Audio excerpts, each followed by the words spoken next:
Bonjour, bienvenue dans ce nouveau tutoriel que je déduis aujourd'hui au homing. Tout ce qu'on peut regrouper sous le terme homing, puisque comme nous allons le voir, il y a beaucoup de choses.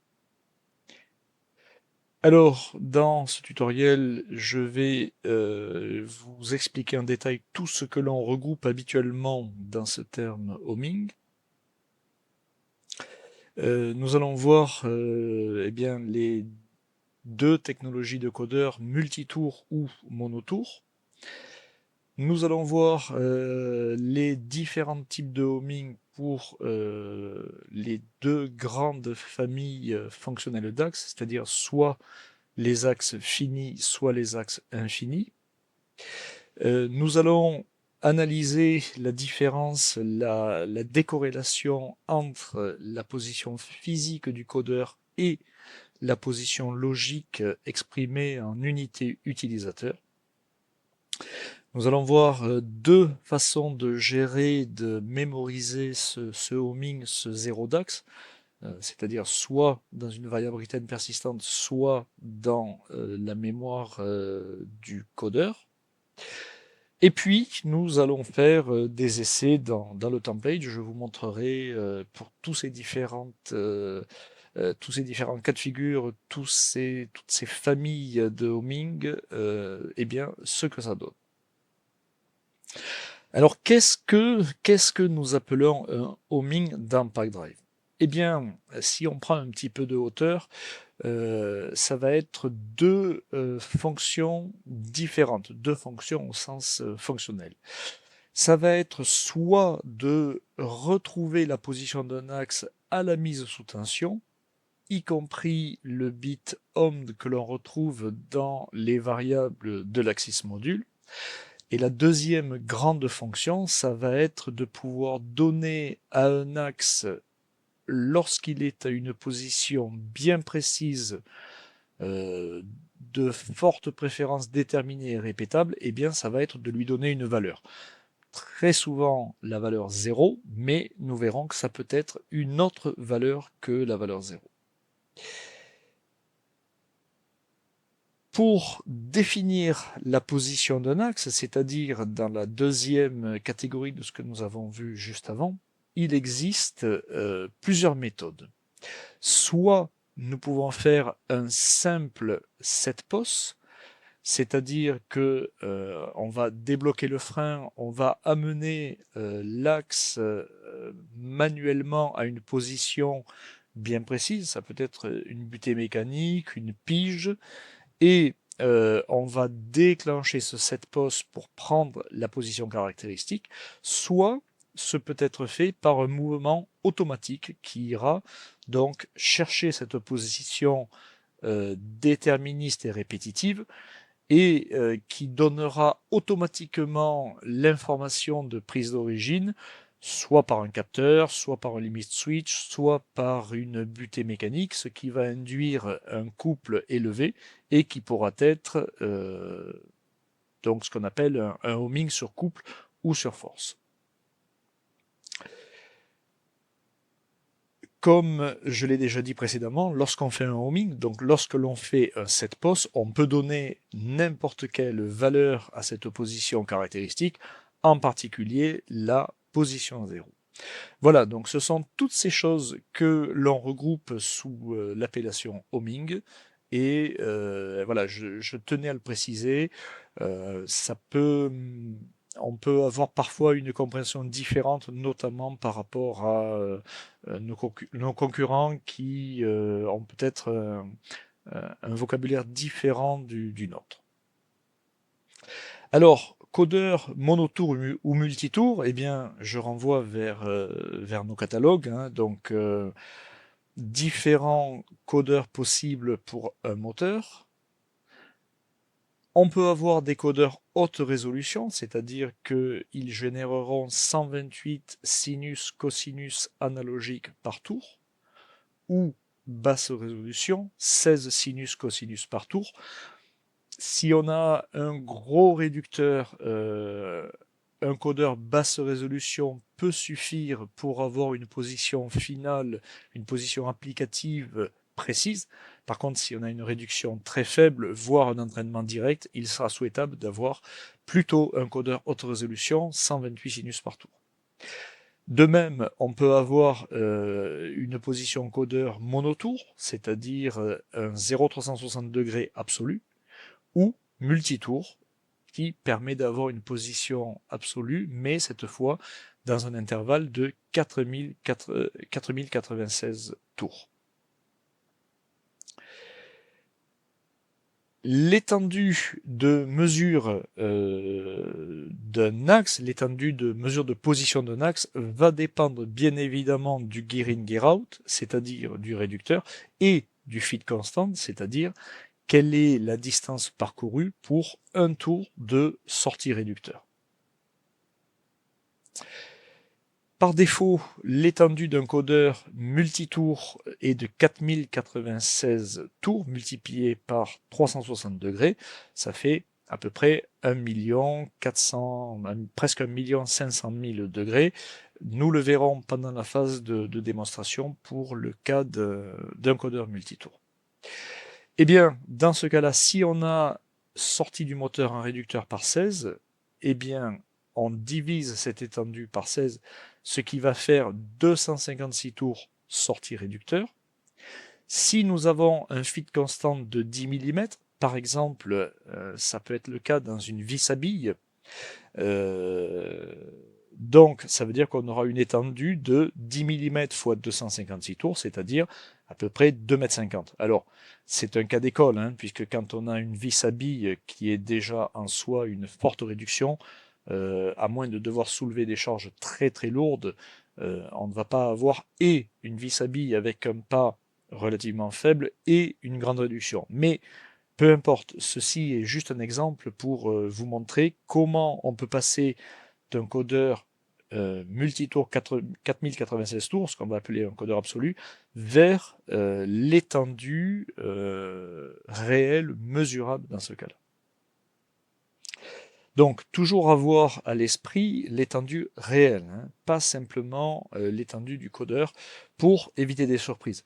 On imagine très bien que dans un tel cas de figure, si on a un codeur monotour, donc qui ne va mesurer que 360 degrés, et bien typiquement dans ce cas-là, pour faire simple, on ne sera pas capable de mesurer une étendue totale. Voilà, toujours avoir ça à l'esprit. Là où les choses vont se compliquer un petit peu, et c'est souvent là qu'apparaissent les problèmes que me remontent les clients, eh bien c'est les cas où on va déplacer l'axe à la main lorsque la machine est hors tension. Effectivement, on peut, dans ce cas-là, se retrouver dans une situation que l'on appelle perdre le homing. Voilà, c'est-à-dire qu'à la remise sous tension, le système n'arrive pas de lui-même à refaire le lien et à reconstruire une position de l'axe. Voilà, ça peut arriver. Si par exemple on a un codeur monotour, c'est très fréquent, ou si on a un codeur multitour avec une configuration qui n'est pas judicieuse dans les paramètres homing, eh bien on peut se retrouver dans ce cas-là. Bien évidemment, on aura également ces problèmes si on change le moteur et ou le contrôleur. On peut avoir des cas où on perd le homing. C'est pas grave en soi, il suffit de comprendre les raisons, savoir d'où ça vient et surtout comment retomber dans une configuration qui évite ces pertes de homing. Alors, les différents types de homing qu'on peut avoir, eh bien tout simplement, je vous affiche à l'écran la description, l'énumération des différents cas de figure du type home mode.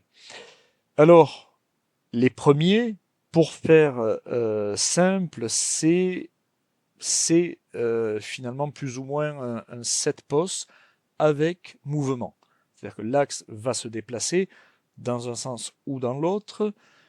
Il ira chercher un front montant ou descendant, soit d'une entrée ordinaire, soit d'une entrée touch probe pour les premiers, soit d'une entrée hardware limit, donc ce sont les entrées qu'on a sur les drives, soit un couple, mais dans tous les cas, on aura mouvement jusqu'à avoir eh bien, quelque chose qui change pour prendre le homing. C'est finalement une extension des 3K qui sont dessous. Les 3K qui sont dessous sont des 7 postes, c'est-à-dire que l'axe ne bouge pas. Là où est l'axe, ou bien là où l'on aura amené à la main l'axe, on va prendre une position. Eh bien, les premiers sont une extension de ceux ci-dessous. Le Move on Post, je ne rentre pas dans le détail. En 7 ans, je ne l'ai jamais utilisé et je n'ai pas pris le temps d'étudier à quoi il sert. Voilà, il est là. Si vous en avez besoin, eh bien vous le testerez par vous-même ou vous regarderez dans la documentation. Je ne le documente pas dans ce tutoriel. En dessous, en bleu, ça va être finalement les deux modes que l'on va utiliser à la mise sous tension, comme je vous ai expliqué précédemment. Le homing inclut aussi finalement ce qui se passe à la mise sous tension. Eh bien, est-ce qu'on va lire dans la mémoire du codeur du moteur ou bien est-ce qu'on va lire dans les retain persistantes? Donc, à la mise sous tension, par défaut, il faudra avoir un de ces deux-là. J'ouvre une parenthèse. On peut, dans une certaine configuration, conserver les homing par défaut liés à des set posts. Je préfère par défaut utiliser cela. C'est pour moi plus déterministe et plus logique de dissocier le homing à la mise sous tension du homing lorsqu'on va chercher une position caractéristique. Encore une fois, on peut ne pas le faire, mais je préfère vous montrer cette position-là. Le Write Axis Encoder, eh bien, c'est celui qui, une fois qu'on a fait le set post, qui, par défaut, positionne les données dans les retain persistantes, va permettre une deuxième étape du homing, c'est-à-dire aller écrire une valeur dans le codeur. C'est-à-dire que, une fois, bon, je ne parle plus de ces deux en bleu à la mise sous tension, une fois que l'on aura fait finalement un set post sans mouvement ou avec mouvement, on peut décider de faire une deuxième étape qui consiste à aller écrire dans le codeur moteur, c'est celle-ci. Les deux derniers, je les rassemble avec finalement les homing set post avec mouvement. Couple ou force, c'est jamais qu'une prise en compte des paramètres mécaniques du réducteur et du feed constant, mais fonctionnellement, ça revient à la même chose. Donc, ayez à l'esprit ces grandes familles de homing pour savoir lequel vous allez utiliser. Encore une fois, soit un set post simple, soit un set post avec mouvement, soit une écriture dans le codeur, soit un des paramètres lorsque l'on met le LMC sous tension. Voilà, c'est ce que j'écris ici avec la notion de codeur multitour ou monotour. Axe fini ou infini, eh bien, on peut trouver une corrélation avec le monotour ou multitour. D'une façon générale, un axe, ce que l'on appelle un axe fini, c'est un axe qui va avoir finalement une borne de chaque côté, qui aura une butée mécanique. C'est un axe qui ne pourra pas aller au-delà d'une certaine plage. Eh bien, ça, c'est ce que l'on va appeler un axe fini.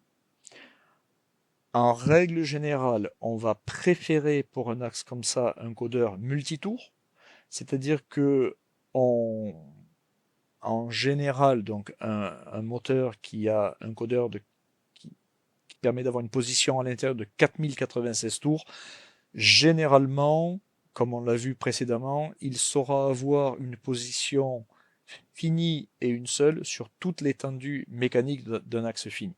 Voilà. Deuxième point, en général, pour ces axes-là, ces axes finis, on va préférer un homing avec écriture dans le codeur.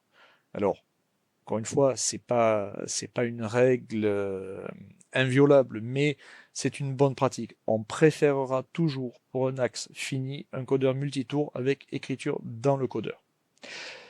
Un axe infini, ça va être par exemple un convoyeur, une chaîne attaquée, c'est-à-dire ce sera un axe qui tournera toujours dans le même sens, soit utilisé en endless, soit utilisé avec un profil de cam qui nous permettra de faire des avances avec des pas, mais voilà, c'est un axe qui n'aura pas de borne mécanique, qui n'aura pas de minimum, pas de maximum, qui pourra toujours avancer d'un pas, d'un cycle, d'une période, et souvent dans le même sens.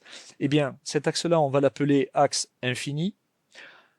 Un codeur monotour sera très souvent suffisant, à condition qu'on refasse un homing à chaque mise sous tension. Encore une fois, avec les réducteurs, très souvent, on a une plage qui est inférieure au pas. Donc ça veut dire que si on bouge un tout petit peu l'axe, on va perdre le homing. Donc il faudra pouvoir être capable de refaire un homing facilement à la mise sous tension. Donc ça, ce sera un axe infini ou endless.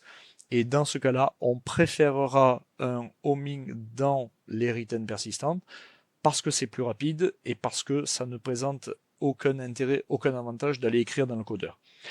J'ouvre une parenthèse et nous le verrons tout à l'heure, l'écriture dans le codeur prend du temps.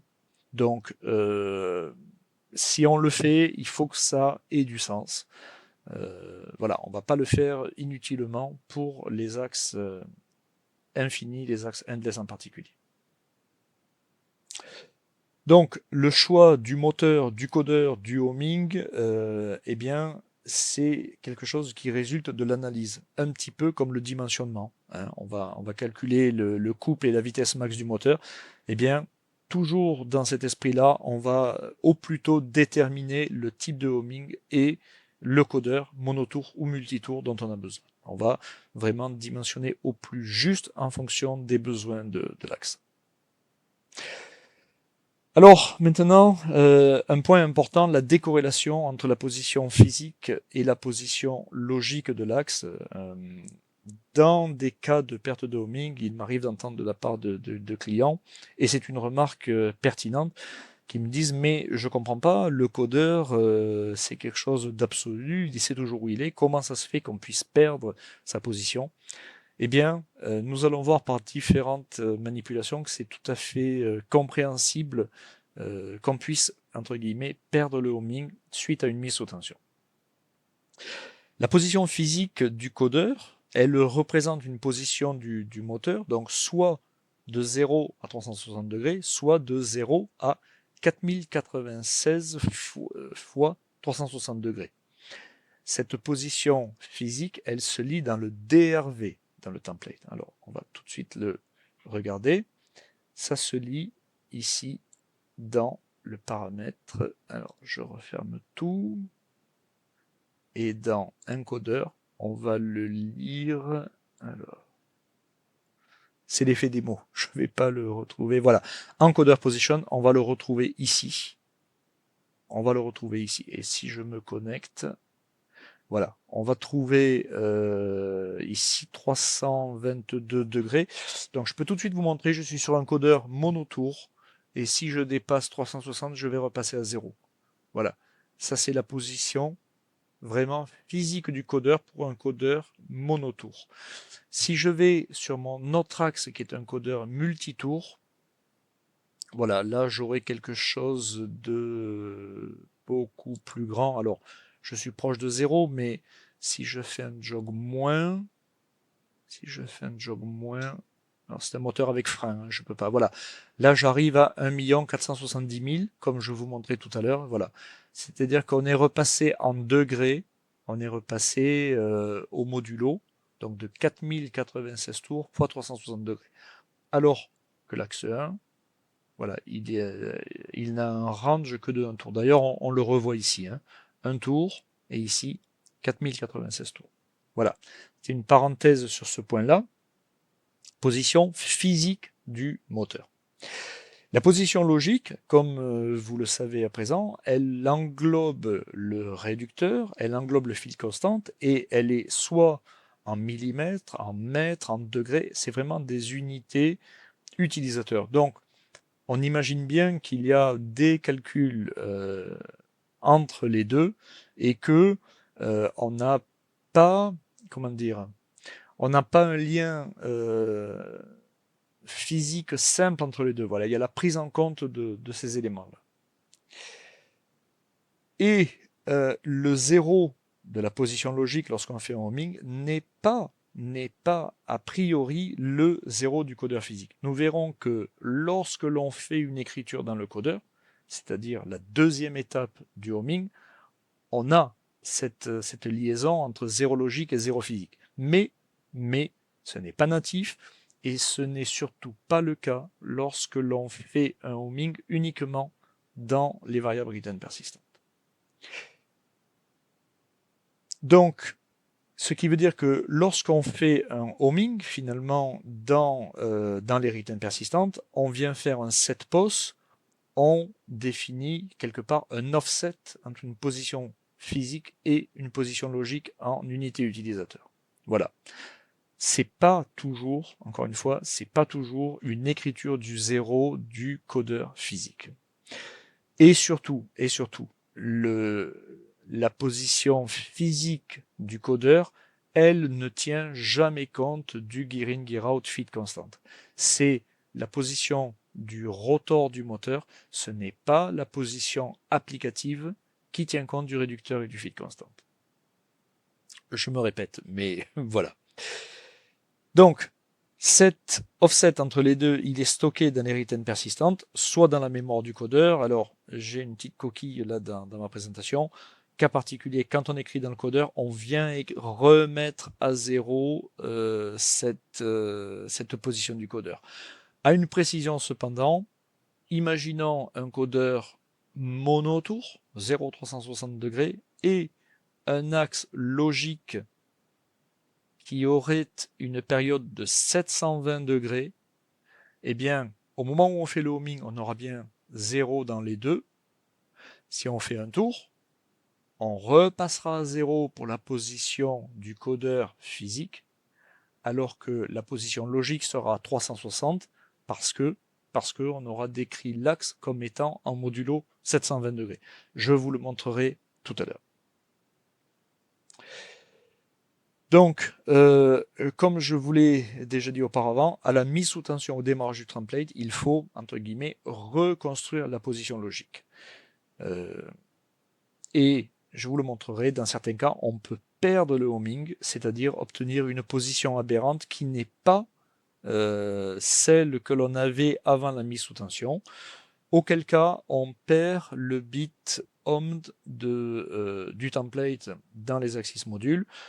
Ceci dit, quand on a bien configuré les paramètres, normalement, ça ne doit pas arriver. On le verra dans les essais. Donc voilà, nous allons faire ceci. Alors, nous allons travailler sur un template motion standard, un template à 3 équipements modules, et nous allons travailler sur l'équipement module 2 avec 2 axes, parce que je suis sur une vraie maquette avec 2 axes. Donc, l'axe 1 est un codeur monotour. Comme je vous l'ai dit précédemment, il est préférable de l'utiliser dans un mode endless. Et l'axe 2 est un codeur multitour à préférer pour les axes infinis. Alors, j'ai une petite limitation et je ne pourrais pas vous montrer tout ce que j'aurais aimé vous montrer. L'axe 1 est un axe sans frein, donc on va pouvoir faire des manipulations entre guillemets hors tension. Alors je simulerai la mise hors tension, mais ça reviendra au même. L'axe 2, malheureusement, est un moteur avec frein et je ne pourrai pas déplacer l'axe quand quand le système est hors tension, ou pour aller plus vite, je vais simuler ceci, c'est-à-dire que je mettrai le Cercos en phase 0, je ne pourrai pas à la main déplacer l'axe. Donc je ne pourrai pas vous montrer vraiment tout ce qui serait significatif, mais déjà avec le codeur monotour, on aura une bonne idée de ce qu'on peut faire. Donc nous allons faire des homings cette fois, pas ceux de la mise sous tension, mais ceux où on va prendre une position. On va faire un set pos. Donc le premier cas, on va le faire par un set pos tout simple. Donc Ça va se passer dans notre function block commande de base dans la partie homing. Eh bien, par défaut, alors, où est-ce que je vais le trouver? Voilà.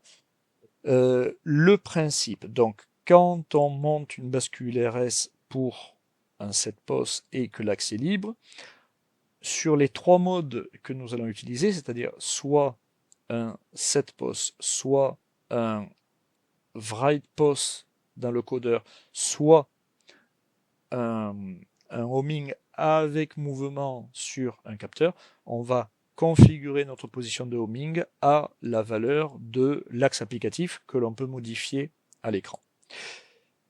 Et quand nous aurons un front montant sur la commande de homing, nous allons lancer ici le graph set. C'est-à-dire que par défaut, nous allons commencer par passer l'axe en mode manuel. Ça, c'est un petit contournement, une petite ruse. Pourquoi? Parce que tel qu'est écrit le programme, on ne peut pas a priori enchaîner deux homing un derrière l'autre. Et comme je vous l'ai dit, dans certains cas, on a besoin, soit pour des essais, soit pour le homing en deux temps, c'est-à-dire le set post puis l'écriture dans le codeur, on a besoin de pouvoir les enchaîner. Donc, pour contourner cette limitation, on passe par un état intermédiaire de homing. Quand je dis qu'on ne peut pas les enchaîner, c'est uniquement lié à la façon dont j'ai écrit cette fonction. On peut imaginer une autre façon de faire où on n'aurait pas cette limite. Bref, à la demande de homing, première étape, on passe dans un mode manuel et première étape, lorsque l'on est en manuel, on passe à l'étape suivante. Donc, le premier mode de homing que nous allons tester, c'est un set post tout simple. Puis, nous testerons un homing avec mouvement pour aller chercher un capteur. Puis, nous testerons un homing avec couple, c'est-à-dire quelque chose qu'on peut utiliser dans le cas d'une butée mécanique. Donc, le test habituel, hein, quand le homing est terminé, on rend la main à la bascule RS, et sinon on fait un start, et sinon enfin on lance la commande de homing. Cette façon de faire est très classique, hein, on commence toujours par la fin. Première étape, on envoie une commande de homing, puis une commande de start, puis quand le homing est terminé, on rend la main. On rend la main en mettant le graph set à l'état 0, et donc on fait ceci, comme je vous disais, pour soit les axes virtuels, quand on n'a pas quelque chose de physique, hein, dans ce cas-là, on ne peut pas aller écrire dans le codeur, ou qu'on a un axe qui est déclaré comme un axe endless. Je vous montrerai où est-ce qu'on peut déclarer ça. Et si tel n'est pas le cas, c'est-à-dire si on n'a pas un axe endless, si on a un axe fini, borne mécanique, butée mécanique des deux côtés, eh bien, on repasse par une commande manuelle, on passe ensuite à l'état 15, et c'est là où on va venir faire notre deuxième étape. Pour les axes finis, on va aller écrire dans le codeur. Je prends un petit peu d'avance. Quand on écrit dans le codeur, ça prend beaucoup de temps. Donc, on est obligé, pour ne pas avoir d'erreur de cycle time overrun, on est obligé d'ajouter un temps plus long dans les paramètres de Watchdog. Donc, on commence par aller le lire. On va lire la valeur actuelle. On écrit la valeur actuelle plus 200 millisecondes x 10, hein, puisqu'on a le facteur x 10. Puis, à ce moment-là, on change la méthode de homing avec un write axis encodeur. On va écrire dans le codeur. Et on relance la même séquence. Homing, puis start. Puis, quand le homing est terminé, on passe à l'étape suivante. À l'étape suivante, on remet le paramètre de Watchdog que l'on avait au début. On rend la bascule RS, hein, que l'on n'avait pas rendue jusqu'ici, et on fait retomber la bascule RS pour la prochaine commande. Voilà. Donc le homing en deux temps, soit juste un set post, soit avec écriture dans le codeur dans un deuxième temps pour les axes finis. Et ce bit ici, axe endless, c'est quelque chose d'applicatif que je configure à ce niveau-là. On est dans l'init, là, on est ici dans l'init de l'équipement module. Eh bien, avant de faire les init des axes, je configure. Donc, par défaut, pour mes premiers essais, je vais configurer pour mes deux axes, axe endless à true. Et d'ailleurs, oui, je fais ça dans un premier temps pour que mon deuxième moteur, qui a un codeur 4096 tours, donc codeur multitour et un frein, dans un premier temps, je ne veux pas forcer l'écriture dans le codeur. Donc là, en mettant ceci à true, quelque part, je force uniquement l'écriture dans les retain persistantes. Voilà. Donc, on va maintenant le tester, et comme je vous disais, dans un premier temps, on fait juste des setposts. Donc, je me connecte, je reviens sur la visu, voilà, ici, mon premier axe, alors là, je le bouge à la main, voilà, je le mets où je veux, et remarquez ici, donc, dans la première colonne, j'ai la position de l'encodeur, la position physique, ici, 323, je la retrouve ici, 323, pour l'axe 2, 1 474, je le retrouve ici. Voilà. Donc cette colonne par rapport à ce que vous connaissez, cette colonne c'est la position physique du rotor du moteur dans le DRV, et ici c'est la position logique. J'ouvre une parenthèse. Mon axe 1, tel qu'il est initialisé, il est initialisé avec une période de 720 degrés. Je la retrouve aussi dans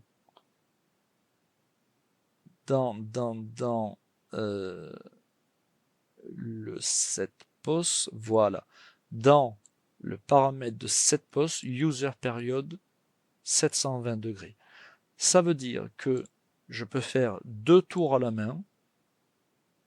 Alors, je vais aller chercher à peu près le 360 degrés ici, ou le 0, voilà. Voilà, là je suis à peu près au 0 physique. Je fais un homing, voilà.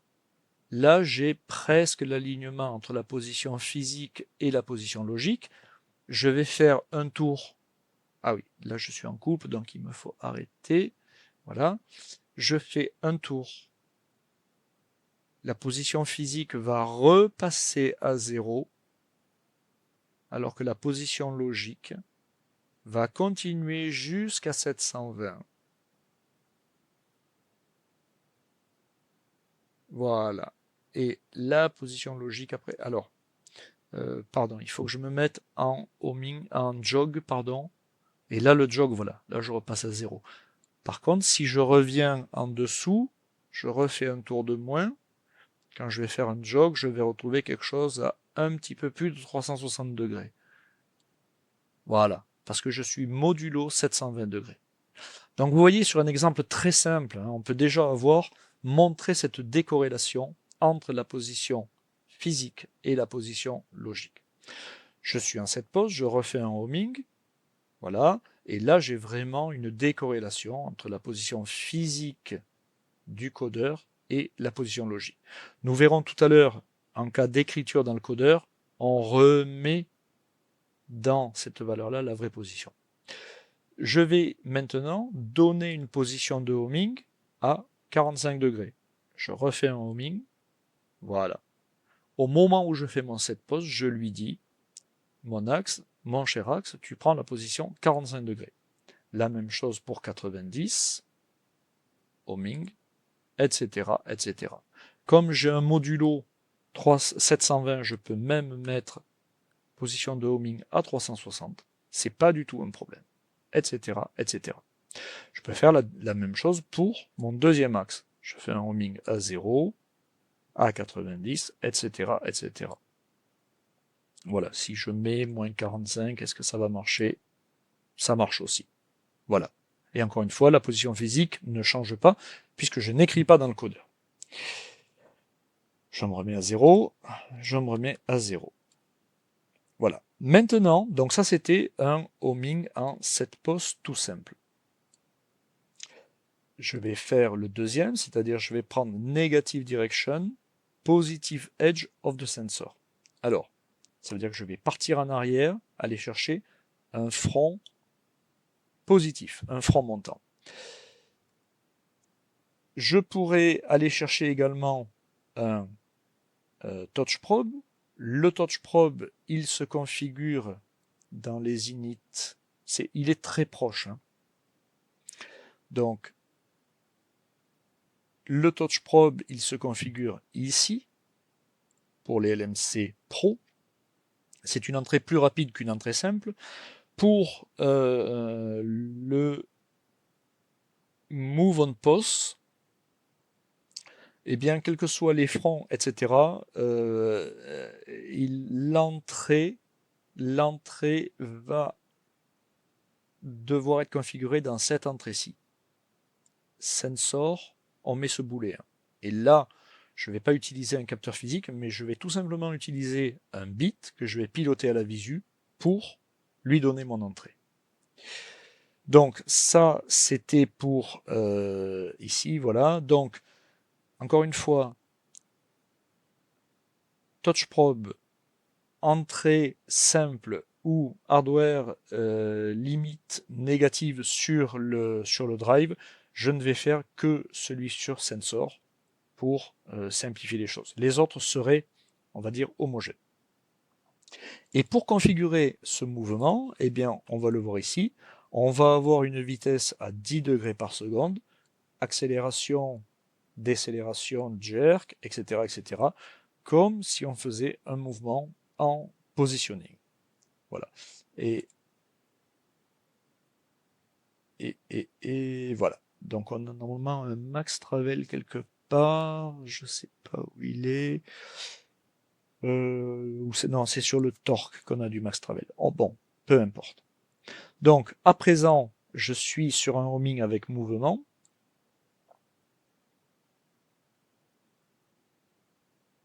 Donc je vais le déclencher, homing, le moteur va partir en arrière. Quand je toucherai mon capteur, je vais faire hop, une entrée, et là, il prend sa position de homing. Je peux également dire que quand il fait le homing, il prend la position 45 degrés. Je relance. Alors, pardon. Je suis allé un petit peu vite.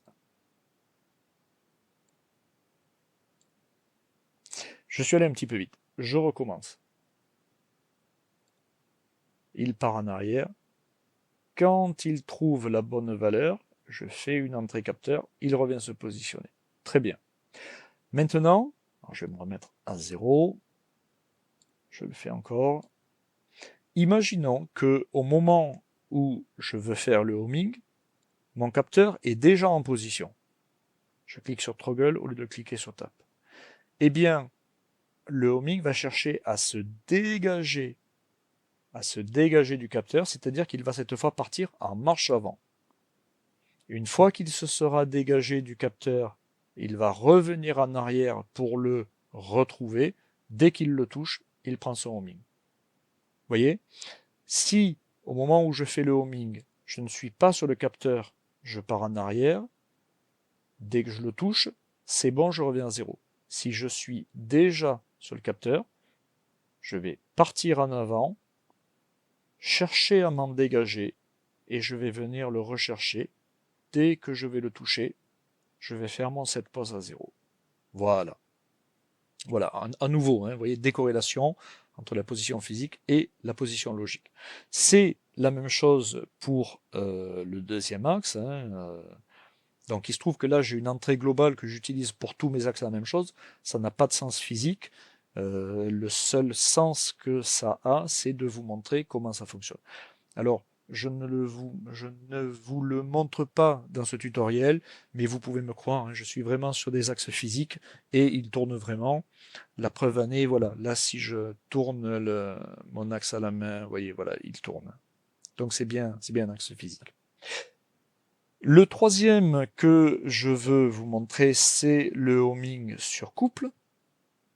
Donc, je vais mettre cette fois negative direction max torque. Encore une fois, max force serait le même, positive serait le même, etc., etc. Donc, je vais me reconnecter, login with online change, et je vais refaire. Donc, mon axe va partir en arrière, et je vais à la main bloquer l'axe. Vous voyez ici, je suis en homing executing, le IQDICMD est à 100. Dès que le couple aura été détecté, ça repassera à 0, le homing sera terminé. Voilà, homing done. Je le refais, je le bloque à la main, l'axe ne tourne plus, voilà. Voire même, hein, à la main, là, j'ai créé un tracking deviation, peu importe. Mais, je l'ai fait. Alors, point important, comment se configure ce couple? Donc, on va dans la partie du homing sur torque. Pareil, on a une vitesse, accélération, décélération. Vous voyez, on a un rapport 100 cette fois entre la vitesse et ACDEC. Habituellement, c'est 10 quand on fait du jog ou du positioning, mais là, on a vraiment 100 pour que vraiment le moteur s'arrête tout de suite, tout de suite, tout de suite. Et, chose importante, le couple. Donc, j'ai un moteur ici de 1,4 Nm. Eh bien, j'ai mis 0,1 Nm de couple. Dès qu'on détecte ça, le moteur s'arrête. On trouverait la même chose sur les homing sur force. Je ne sais pas où c'est. Sensor. Move and pose. Set pose.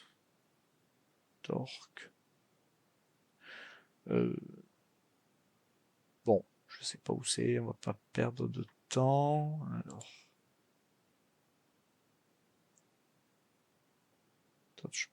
Voilà, force. En fait, le force n'est pas décrit dans le template par défaut. Oui, parce que mon template date de l'époque où seul le torque existait, le force n'existait pas. Mais enfin, le principe est le même. Voilà, on va retrouver la même chose, accélération, décélération, max force, etc., etc. Je vous renvoie vers la documentation pour plus de détails. Torque, force, ça revient quelque part plus ou moins à la même chose.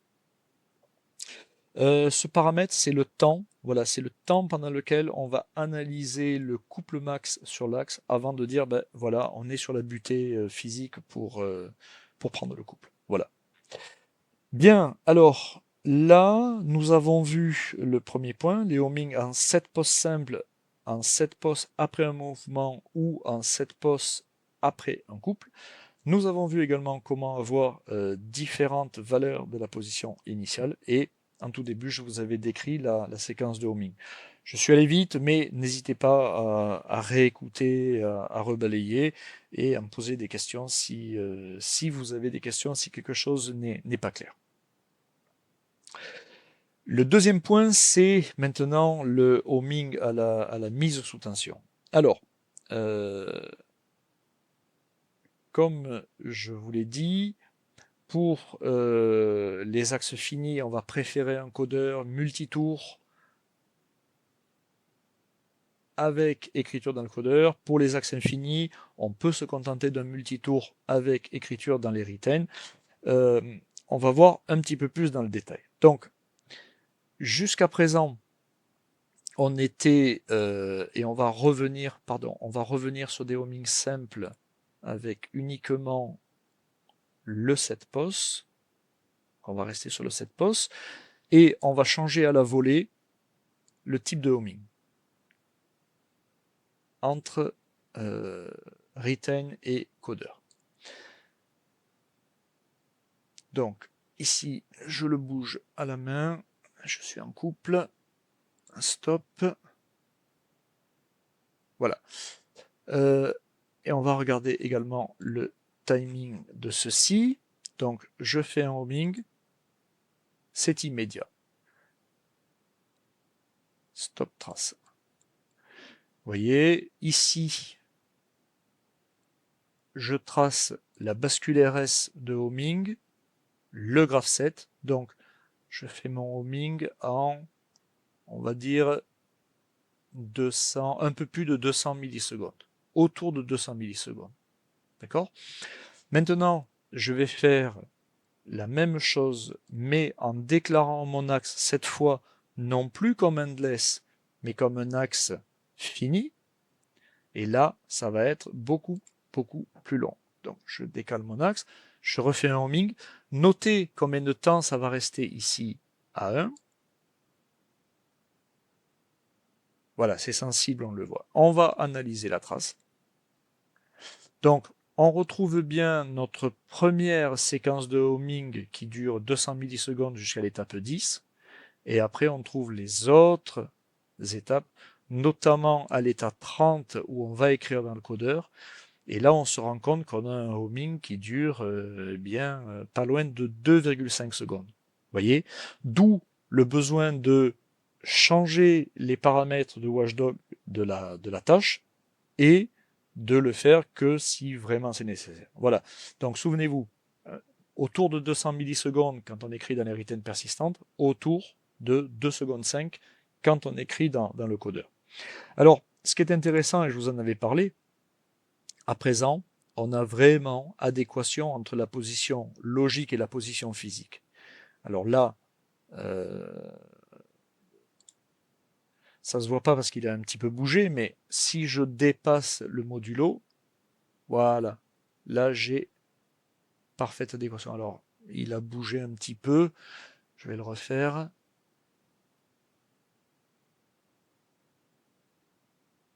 Ouais, il bouge un petit peu. Ah, non, là il est bon. Là il est bon. Là il est bon. Je repasse en stop. Voilà, là j'ai quelque chose vraiment de très très aligné. Bien évidemment, j'ai déclaré une période de 720 degrés, donc au premier tour, le physique déborde, le réel ne déborde pas, mais si je fais un deuxième tour, là, on passe bien tous les deux à 0 en même temps. Voilà. Il faut que je fasse un petit coup de jog plus pour avoir le modulo. Voilà. Et là, je retrouve bien la même chose. Au passage, alors j'y reviendrai, j'y reviendrai. Je vais faire la même chose pour le deuxième, donc qui est un moteur où j'ai un frein. Alors je vais le déclarer à nouveau comme axe fini, c'est-à-dire que je mets à false le bit endless que je vous ai montré tout à l'heure. Je refais un homing qui va durer 2 secondes et quelques. On a entendu le frein coller. Voilà. Et là, à nouveau, je retrouve, bon, au petit glitch près, mais je retrouve à nouveau la même chose. Je ne peux pas le déplacer à la main puisqu'il y a un frein, mais si je fais du jog plus, je retrouve ici adéquation.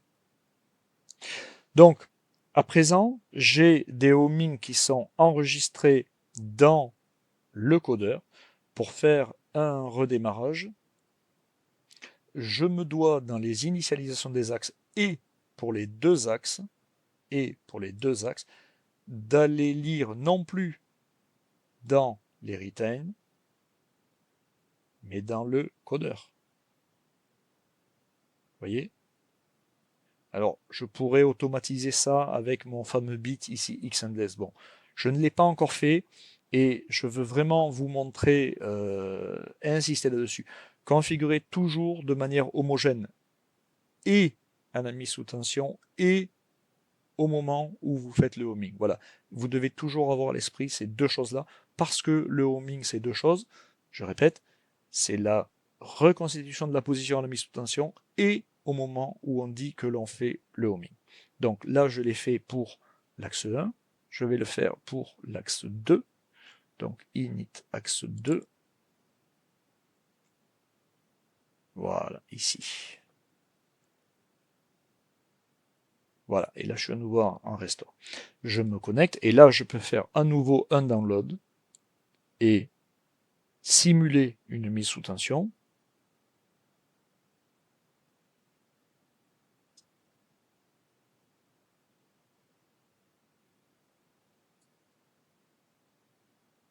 Voilà, run. Et là, je retrouve, alors j'ai perdu mon premier, c'est l'effet démo, mais voilà, pour le deuxième, j'ai bien retrouvé la même chose. D'ailleurs ici, c'est étonnant qu'il ne retrouve pas si je fais du jog plus. Non, officiellement j'ai perdu le H, il a perdu le homing. Bon, Qu'est-ce que ça nous montre ça? Ça nous montre que ben, effectivement on a un modulo applicatif à 720 degrés avec un modulo réel codeur monotour. Voilà, on peut très vite perdre le homing là-dessus. Sur le multitour, aucun problème.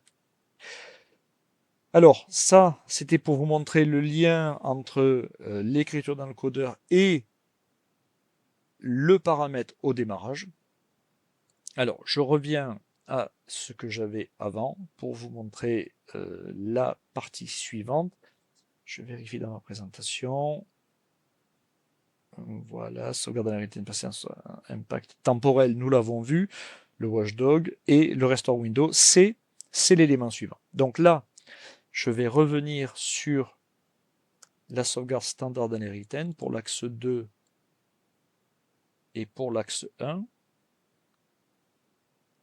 Voilà, je suis partout dans les retain. Dans la fonction d'init aussi, je suis déclaré en endless, donc voilà. Login with download.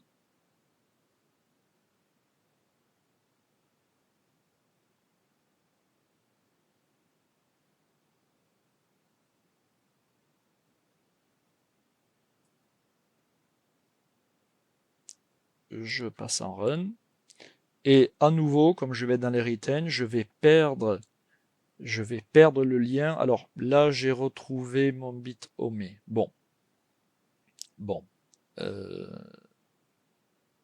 On regardera après les variables retain persistantes comment ça fonctionne. Donc, je vais maintenant refaire un homing sur le premier.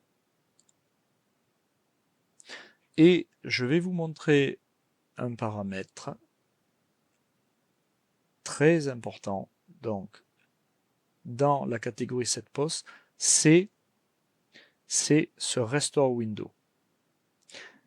Ici, j'ai 90 degrés. Ça veut dire que au moment de redémarrer, si j'ai un décalage inférieur à 90 degrés, je vais retrouver la bonne position. Je vais vous le montrer. Donc là, je suis en homing à 0, position logique. Je fais tomber le circos phase, ça revient à simuler un power off, power on, c'est un peu plus rapide. Je vais me mettre un tout petit peu avant 90 degrés. Je vais me mettre à moins 80 degrés à peu près. Je repasse en circos phase 4 et je devrais retrouver à peu près moins 80 degrés. Alors, moins 80 degrés, modulo 720. C'est-à-dire 720 moins 80, à peu près 640. Voilà. Mais j'ai pas perdu mon bit de homing. Je vais revenir à peu près au zéro. C'est-à-dire à 720. Autour de 720. Je refais un petit peu de jog. Voilà pour le modulo. Je suis à peu près à zéro. Je me remets en équivalent power off et là je vais dépasser 90 degrés. Franchement, là je me mets à moins 120 degrés. Je repasse en circos phase 4 et je vais perdre cette fois mon bit homing. Et voilà, j'ai perdu le bit homing et je reviens à une valeur aberrante, c'est-à-dire que quand je perds le homing, je réassocie à la valeur logique la valeur physique. Alors sur un codeur monotour, ça se voit pas trop. Par contre, si on pouvait faire la même chose, malheureusement sur mon moteur j'ai un frein, je ne peux pas le voir, mais si je pouvais faire la même chose avec ce codeur-là, eh bien j'aurais des valeurs, pardon, c'est jog moins que je dois faire, j'aurais des valeurs à 1 400 000 ou des valeurs aberrantes et des valeurs très grandes. Donc voilà, quand vous voyez des valeurs de homing à des très très grandes valeurs, c'est très souvent, ça peut être autre chose, mais très souvent, c'est que votre paramètre de restore window, il n'a pas été bon. Alors, de mémoire, ça marche aussi dans les positifs, hein. C'est-à-dire là, je vais refaire un homing comme ceci, je suis à 0, circos phase 0, je vais me déplacer dans le positif à un peu moins de 90 degrés, Voilà, je repasse en Cercos phase 4.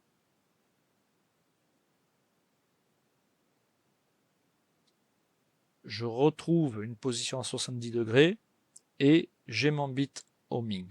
Je vais refaire la même chose, donc je me remets autour de 0, pas très loin, voilà. Et je vais remettre à 0, je vais dépasser les 90 degrés, donc à peu près à 120 degrés, et là, à la remise sous tension, je vais perdre mon bit de homing.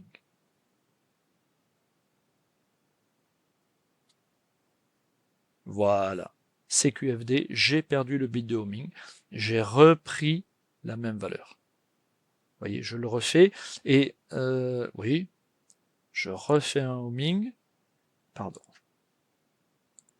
je refais un homing, Cercos phase 0, je déplace d'un peu plus de 90 degrés, et je vais revenir à la valeur non homing. Perte du homing.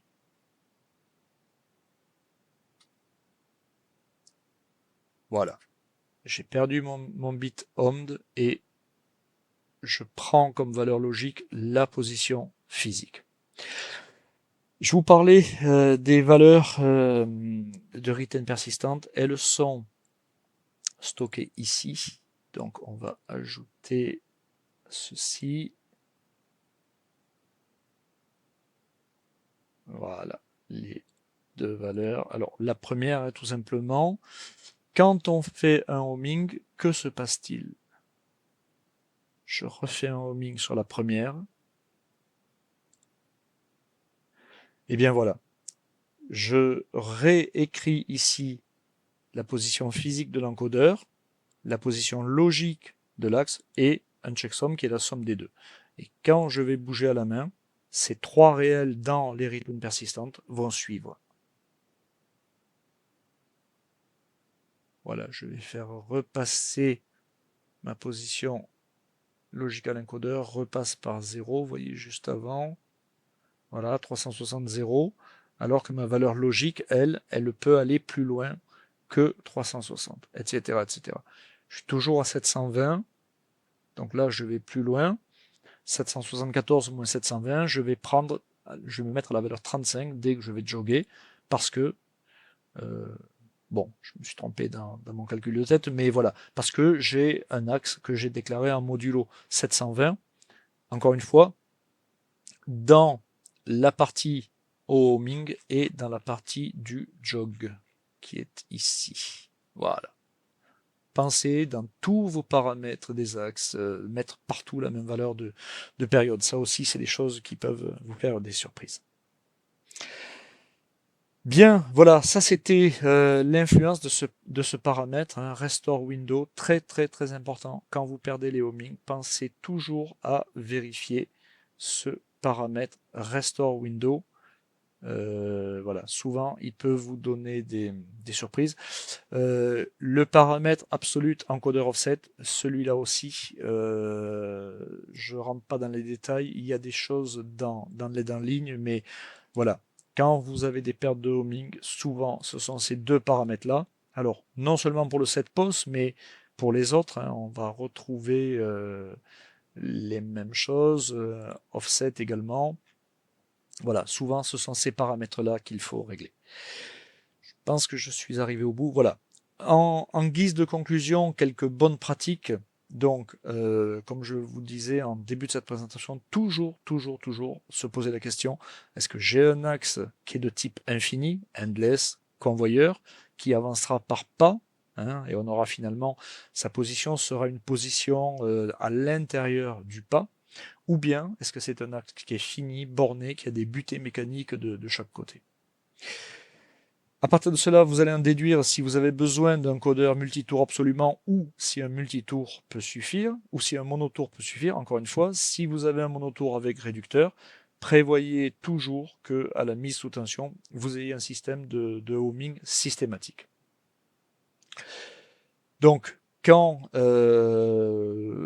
finalement vous avez un codeur dont le seul but finalement c'est l'entraînement, le pilotage de la machine synchrone, comme je vous disais, prévoyez un homing systématique à chaque mise sous tension. C'est toujours quelque chose à calculer. Est-ce qu'on préfère un codeur monotour qui est moins cher avec un homing systématique, ou bien est-ce qu'on préfère ne pas être embêté et payer un petit peu plus cher, avoir un codeur multitour? Ça, c'est une question à se poser au moment du dimensionnement de l'axe. Concernant les homing, alors je précise cela parce que c'est des choses qui m'arrivent de voir. Parfois sur certaines machines, les homing sont faits à l'œil. Alors ça a un avantage, c'est que finalement celui qui connaît, enfin, pour faire un bon homing et quelque part avoir un réglage très très précis de la machine, eh bien il faut vraiment la connaître et savoir où précisément faire le homing. Mais ça, c'est pas déterministe. Et le jour où le régleur qui connaît précisément où doit être positionné l'axe pour faire le zéro, le jour où il n'est pas là, eh bien, on ne sait plus faire démarrer la machine. Donc, je vous encourage vivement à avoir quelque chose de beaucoup plus déterministe, répétitif, on l'appelle comme on veut. Eh bien, soit une butée franche, soit une pige, soit éventuellement un capteur. Je dis éventuellement parce qu'un capteur, c'est toujours moins précis qu'une pige ou une butée. Voilà, mais ayez toujours quelque chose de déterministe. Le meilleur, c'est la pige.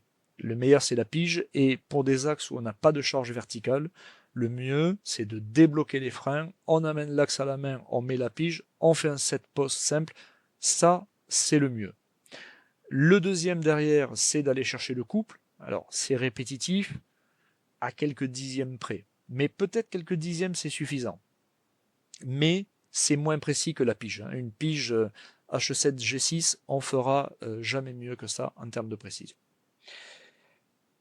Comme je vous disais, un homing à l'œil, c'est pas répétitif, c'est à éviter. Alors, c'est à éviter pour être efficace, rapide et redémarrer vite. Maintenant, si vous voulez faire une machine où vous voulez que ce soit uniquement un régleur expert, qu'une seule personne puisse le faire, ou bien si vous voulez que votre machine ne puisse pas être piratée, recopiée, euh, piratée quelque part, eh bien oui, vous pouvez faire un homing à l'œil, mais voilà, c'est à double tranchant, c'est-à-dire que le jour où, encore une fois, la personne qui maîtrise ce homing n'est pas là, eh bien on ne peut pas redémarrer la machine.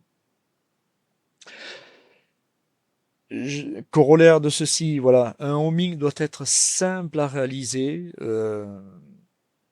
Il arrive dans certains cas bien précis, par exemple quand on a un petit peu abusé des retains persistantes, qu'on puisse perdre les homings sur une machine pour des raisons qui ne sont pas celles que je vais de décrire là.